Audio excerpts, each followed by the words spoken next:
జాగ్రత్తలు తీసుకున్నప్పటికీ కొన్ని శాఖల్లో ఆకస్మికంగా వచ్చే అవసరాలు వాటికి అయ్యే వ్యయాలను మనం ముందు ఊహించలేం. కానీ అవసరమైనప్పుడు తక్షణమే స్పందించి పరిష్కరించాల్సి వస్తుంది. మనకు ఉన్న వనరులకు వివిధ పద్ధతులకు ముందే కేటాయిస్తున్నాం కాబట్టి అనుకోని అవసరాలు వచ్చినప్పుడు తక్షణమే పరిస్థితిని అర్థం చేసుకుని చక్కదిద్దడానికి కొంచెం ఇబ్బంది అవుతుంది, కొంచెం సమయం కూడా పడుతుంది. ఆ నిధిని ఏ పద్ధతికు కేటాయించక కేవలం అనుకోని అవసరాలు వచ్చినప్పుడు మాత్రమే వినియోగిస్తాం. 2016-17 బడ్జెట్లో ప్రత్యేక అభివృద్ధి నిధికి రూపాయలు 4,675 కోట్లు ప్రతిపాదిస్తున్నాం.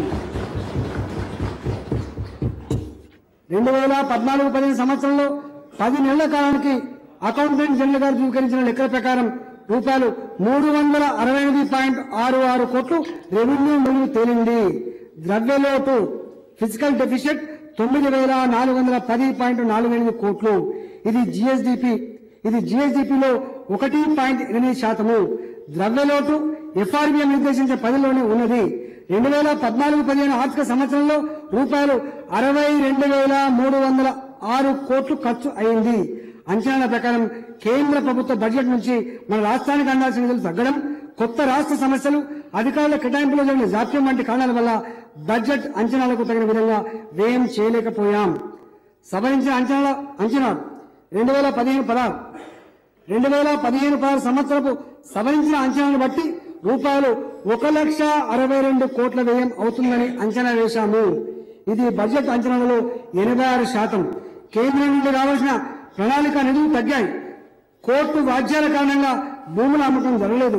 వాణిజ్య పనుల ద్వారా రావాల్సిన బకాయిలు కోర్టు కేసుల కారణంగా వసూలు కాలేదు. ఇవన్నీ రాష్ట్ర ప్రభుత్వం చేతులేని అంశాలు. 2015-16 సంవత్సరం సవరించిన అంచనాల ప్రకారం రూపాయలు 60.54 కోట్లు రెవెన్యూ మిగులు ఉన్నది.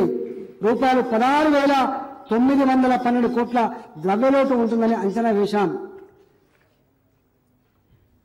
2015-16 సవరించిన అంచనాల ప్రకారం తెలంగాణ రాష్ట్ర సొంత ఆదాయం రూపాయలు 54,256.71 కోట్లు కాగా 2016-17 రాష్ట్ర సొంత ఆదాయాన్ని రూపాయలు 72,412.23 కోట్లుగా అంచనా వేస్తున్నాం.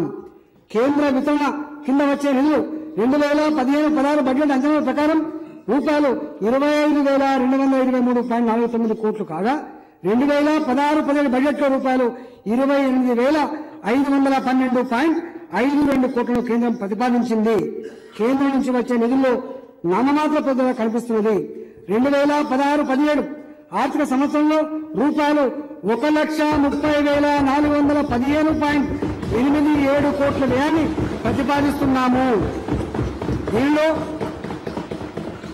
నాన్ ప్లాన్ బడ్జెట్, దీనిలో ప్రణాళికేతర వ్యయం కింద రూపాయలు 62,785.14 కోట్లు.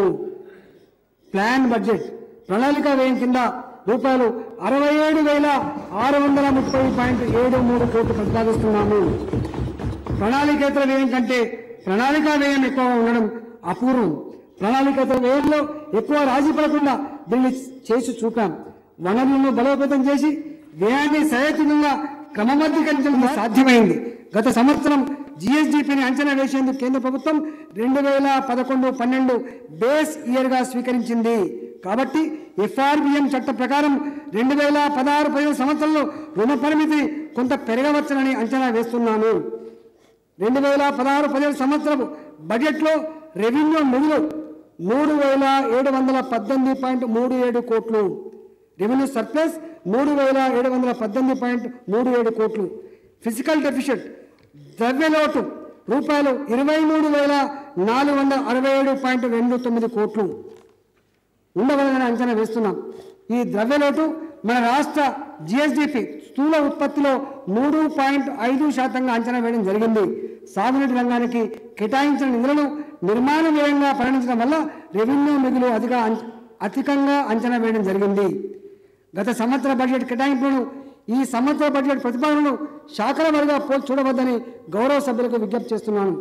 వ్యయాన్ని సహేతుకంగా క్రమబద్ధీకరించేందుకు వివిధ శాఖల్లో ఒకే రకమైన లక్ష్యాలు గల పథకాలను శాఖల వారీగా కొంత అధ్యయనం చేసి హేతుబద్ధం చేయడానికి ప్రయత్నం చేశాం. కొన్ని శాఖల్లో వేతనాల వ్యయం మాత్రమే ఉన్నా పథకాలను ప్రణాళిక వ్యయం నుండి ప్రణాళికేతర వ్యయానికి మార్చాం. మిషన్ భగీరథ 2 బెడ్రూమ్ల ఇళ్ల పథకాలను ప్రణాళికా వ్యయం కింద కేటాయింపులను ప్రతిపాదించలేదు. ఈ 2 పథకాలను బడ్జెటేతర వనరులతో నిర్వహించనున్నాము. వీటిలో కూడా రాష్ట్ర భాగస్వామ్యంగా పరిమిత కేటాయింపులను ప్రతిపాదించినాము. సమైక్య ఆంధ్రప్రదేశ్ రాష్ట్రంలో పోలిస్తే తెలంగాణ రాష్ట్రంలో ప్రణాళికేతర వ్యయం కన్నా ప్రణాళిక వ్యయం ఎక్కువగా ఉండడం ఓ రికార్డు. దుబారాను బాగా తగ్గించుకొని ప్రజా సంక్షేమ కార్యక్రమాలకు ఎక్కువ ఖర్చు చేయాలని మా ప్రభుత్వ లక్ష్యం. సమైక్య ఆంధ్రప్రదేశ్ బడ్జెట్కు తెలంగాణ బడ్జెట్కు తేడా గమనిస్తే ప్రభుత్వ ప్రాధాన్యాలు మరింత సులభంగా అర్థమవుతాయి. సంబంధిత లక్ష్యంతో రాష్ట్ర ప్రభుత్వం రూపొందించి అమలు చేస్తున్న పథకాలను ప్రజలు సహృదయంగా ఆహ్వానిస్తున్నారు అనేదే మాకు సంతృప్తిని కలిగిస్తున్నది. సంక్షేమ పథకాలకు ప్రజల ఆమోదం లభించినప్పుడు కలిగే తృప్తికి మించినది ఏమీ ఉండదు.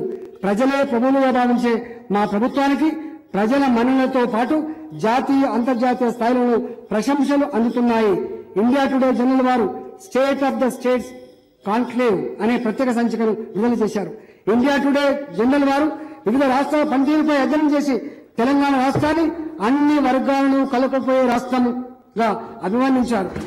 మెర్సర్ అనే అంతర్జాతీయ సంస్థ వారు జీవన నాణ్యతపై నిర్వహించిన అంతర్జాతీయ సర్వేలో భారతదేశంలో అత్యంత ఉత్తమ నగరంగా హైదరాబాద్ నిర్ణయించారు. హైదరాబాద్ నగరం ఆసియా ఖండంలో అత్యుత్తమ నైస్ నగరంగా గుర్తించారు. అధ్యక్ష, ఈ రివార్డులకు మేము పొంగిపోము. వీటన్నింటి వల్ల మాపై మరింత బాధ్యత పెరిగింది. చేతనతో దృఢ నిశ్చయంతో బంగారు తెలంగాణ సాధనకు కృషి చేయాల్సిన సంకల్ప బలాన్ని ఇవి పెంచుతున్నాయి. ఆర్థిక శాస్త్ర పితామహుడు కౌటిల్యుడికి ఉన్న రాజనీతి గీత, భవిష్యత్ అవసరాలపై నాటి అశోక చక్రవర్తికి ఉన్నంత దార్శనికత, ఇంటిని చక్కబెట్టుకుని సగటు ఇల్లాలికి ఉండే ఇవ్వడం మా మూడింటి మేలైన కలయిక ఈ బడ్జెట్ అని చెప్పి ప్రతిపాదిస్తున్నారు.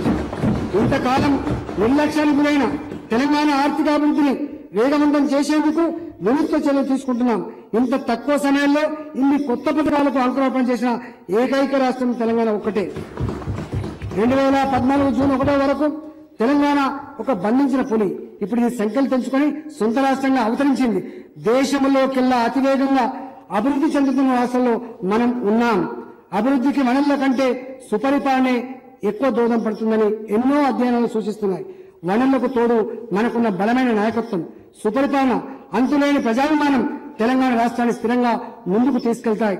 ఇంతటితో నా బడ్జెట్ ప్రసంగాన్ని ముగిస్తూ బడ్జెట్ను సభ ఆమోదానికై సమర్పిస్తున్నాను.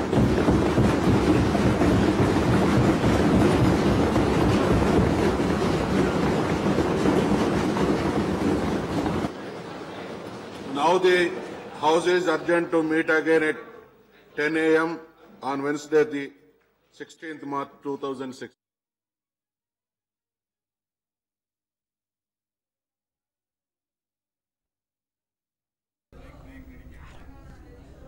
తెలంగాణ బడ్జెట్ 2016 ఇప్పటి వరకు ఆర్థిక మంత్రి ఈటెల రాజేందర్ అసెంబ్లీలో ప్రవేశపెట్టడం చూసాం. అంటే తెలంగాణ బడ్జెట్ మొత్తంగా 1,30,415.87 కోట్లుగా కూడా ఆర్థిక మంత్రి ప్రవేశపెట్టారు. ఇందులో ప్రణాళిక వ్యయం 67,630 కాగా ప్రణాళికేతర వ్యయం 62,785 కోట్లుగా కూడా నిర్ధారించారు.